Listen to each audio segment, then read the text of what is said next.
આમ આદમી પાર્ટીને કોઈને મારે સંકલ્પ છે નહીં અને હું ભાજપથી સંકળાયેલો છું. આમ આદમી પાર્ટીએ મારું નામ જાહેર કર્યું, ખોટું જાહેર કર્યું છે. મારે અને બાબુભાઈને રૂબરૂ વાત થઈ, એમની ઈચ્છા પણ પ્રગટ કરી, એમને એમના ડોક્યુમેન્ટ મને સેન્ડ કર્યા, જેનો પુરાવો પણ મારી જોડે છે. આમ આદમી પાર્ટીના નેતાઓને પગ પકડીને ઉમેદવારો લાવવાનું કહ્યું તો નેતાઓએ ભાજપના કાર્યકર્તાને જ ઉમેદવાર બનાવી દીધા.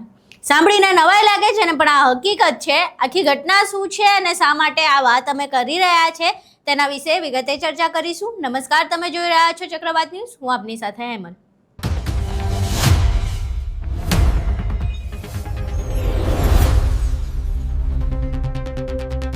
આમ આદમી પાર્ટીના પ્રદેશ પ્રમુખ એવા ઈસુદાન ગઢવીનો એક કથિત ઓડિયો સામે આવ્યો હતો, જેમાં તેઓ કહી રહ્યા હતા કે પગ પકડીને ઉમેદવાર લાવવા પડે તો લાવી દેવાના. હવે આની સમકક્ષ એક બીજી ઘટના અમદાવાદમાંથી સામે આવી છે, જેમાં વિરમગામ વિસ્તારમાં જે બાબુભાઈ સોલંકી કરીને એક વ્યક્તિ છે, તેમને આમ આદમી પાર્ટીએ ઉમેદવાર તરીકે વિરમગામમાંથી જાહેર કર્યા છે. પરંતુ બાદમાં એ બાબુ સોલંકીએ એક વિડીયો બનાવ્યો અને એ વિડીયોમાં તેમણે એવું કહ્યું કે હું તો શરૂઆતથી જ ભાજપનો કાર્યકર્તા છું અને મને તો લોકોએ શુભેચ્છા પાઠવી, ત્યારબાદ મને ખબર પડી કે મને આમ આદમી પાર્ટી દ્વારા કોઈ ટિકિટ આપવામાં આવી છે, પરંતુ હું તો શરૂઆતથી ભાજપ કાર્યકર્તા છું અને મારે આમ આદમી પાર્ટી સાથે કંઈ લાગતું વળગતું નથી. આખી ઘટના શું છે અને આ બાબુભાઈ સોલંકી સમગ્ર ઘટના વિશે શું કહી રહ્યા છે તે સાંભળીએ. સોલંકી બાબુભાઈ અબુભાઈ મારું નામ છે. આમ આદમી પાર્ટીને કોઈને મારે સંકલ્પ છે નહીં, બરાબર. અને હું ભાજપથી સંકળાયેલો છું અને ભાજપની રહેવાનો છું. મને કોઈ આમ આદમી પાર્ટીએ મારું નામ જાહેર કર્યું, ખોટું જાહેર કર્યું છે. મારું ગામ માધવપુરા છે, બરાબર. પછી હું આમાં કંઈ જાણતો નથી અને આમ આદમી પાર્ટીવાળાએ નામ જાહેર કરી દીધું છે. મારે કોઈ ફોનથી ચર્ચા નથી, કોઈ બીજી ચર્ચા નથી. એની ઓગણ સીટ ઉપર આમાં મને કોઈ રસાઈ નથી, આમ આદમી પાર્ટીમાં કે ગમે એમાં, બરાબર. ખાલી ભાજપ સાથે સંકળાયેલા, ભાજપને મત અપાવવાના, બસ. બીજું કંઈ આપણે લેવા દેવા નથી મારે આમાં. આ વસ્તુ મારા ગામમાં જે એટલે મને મારા ગામવાળાએ કીધું કે તમારું નામ લિસ્ટમાં આવ્યું આમ આદમી પાર્ટીનું. મેં ખોટું મારું નામ આવ્યું છે, હું આમાં કંઈ જાણતો નથી. તો મને કે બરાબર છે, તમારું ના જાણતા હો તો કંઈ વાંધો નહીં, આપણે ચાલુ છે, બરાબર. અને મારા આમાં કંઈ લેવા દેવા સર નહીં, આમ આદમી પાર્ટી કોઈ મારો સંપર્ક નહીં, કોઈ મારા ફોને નથી આવતા આમ આદમી પાર્ટી. ભાજપ સાથે હું 5 વર્ષથી સંકળાયેલો છું, બરાબર.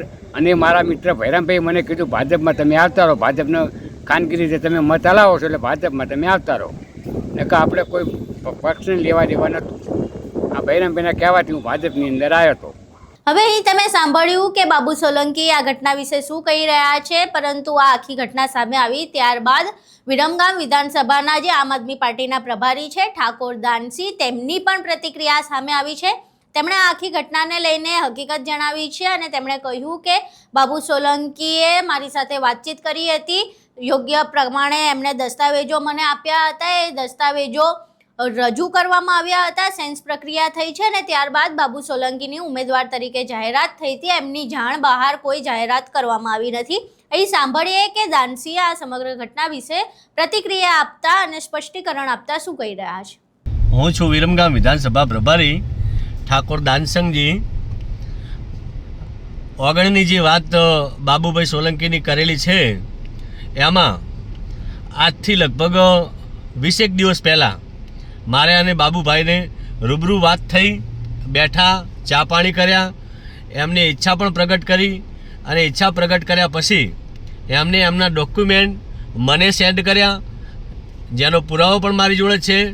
અને અમારો ઉમેદવાર જાહેર થયા પછી આ ભાજપના જે પણ માણસોએ અમારા ઉમેદવારને પ્રેશર કરી અથવા તો કોઈ પણ કારણસર ગમે તે લોભ લાલચ આપી અને અમારા ઉમેદવારને એમને તોડવાનું જે કામ કર્યું છે, ખરેખર આ ભાજપની જે ગંદી પોલિટિક્સ છે એ લોકશાહીનું હનન કરવાવાળી છે અને એ કોઈ દિવસ લોકશાહી બચાવવા માટે જે સિસ્ટમ છે એ ખરેખર ખોટી છે. જય હિન્દ, જય જય ગરવી ગુજરાત, ભારત માતા કી જય. હવે તમે આમ આદમી પાર્ટીના નેતાની પ્રતિક્રિયા સાંભળી અને જે બાબુ સોલંકી પોતે ભાજપના કાર્યકર્તા હોવાનો દાવો કરી રહ્યા છે તેમની પણ પ્રતિક્રિયા સાંભળી. હવે આ બંને ઘટનામાં કોણ સાચું અને કોણ ખોટું એ તો એ બંને જાણે અને પાર્ટી જાણે, પરંતુ આ આખી ઘટના બાદ આમ આદમી પાર્ટી ગુજરાતમાં ફરી એકવાર ચર્ચામાં આવી છે, કારણ કે છેલ્લા ઘણા સમયથી આમ આદમી પાર્ટી પહેલાથી જ ચર્ચામાં છે. જે વાયરલ ઓડિયો થઈ રહ્યા છે તેના કારણે પાર્ટી ચર્ચામાં છે અને પછી એક આવો કિસ્સો સામે આવ્યો છે, જેના કારણે હવે ફરી એકવાર આમ આદમી પાર્ટી ચર્ચામાં આવી છે.